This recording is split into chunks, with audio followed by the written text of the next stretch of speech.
में थे, देवकी वसुदेव जी को आदेश किया कि आप मेरे पे पुत्र भाव के साथ साथ ब्रह्म भाव रखना, क्योंकि अगर ब्रह्म भाव नहीं रखोगे तो बात तो बनेगी नहीं।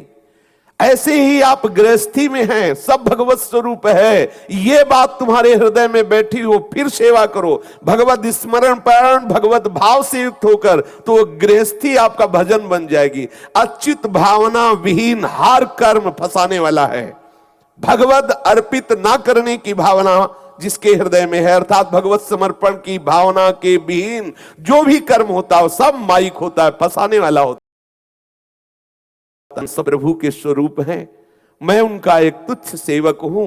प्रभु का स्मरण करते हुए भगवत भाव से यदि आप घर में भी रहकर जीवन व्यतीत कर रहे हैं तो आप भक्तिमान गृहस्थ है, परिणाम में आपको भगवत प्राप्ति होगी, आपका मंगल होगा। यदि ऐसा नहीं तो गृहस्थी में आसक्त वासना से जिसका चित्त विक्षिप्त हो रहा है, वो मूढ़ बुद्धि विषय भोगों से कभी तृप्त ना होने वाला, अपना जीवन भोगों में नष्ट करके मर करके तमों में नरकों को प्राप्त होता है, ऐसा भगवान कह रहे हैं।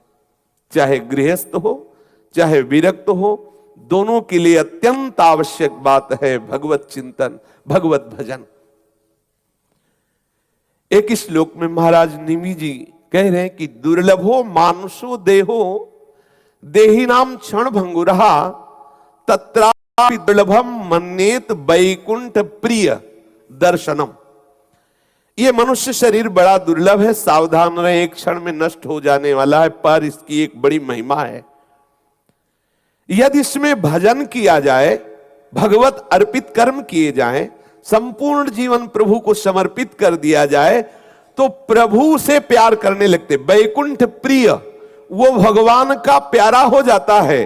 और दर्शनम, प्रभु उसके दर्शन करने के लिए आते हैं। जैसे बाल्यावस्था में श्री ध्रुव जी ने भजन किया तो भागवत में वर्णन है कि स्वयं भगवान ने कहा मैं दर्शन करने जा रहा हूं ध्रुव के, दर्शन करने। जैसे मां अपने बच्चे को देखने के लिए दौड़ पड़ती है, ऐसे प्रभु, जैसे कल के पद में था कि जैसे बछड़ा रंभाता है तो गाय भागती हुई आती है, ऐसे ही प्रभु वैकुंठ प्रिय दर्शनम, वो प्रभु का प्यारा हो जाता है। प्रभु उसको दर्शन देने नहीं, उस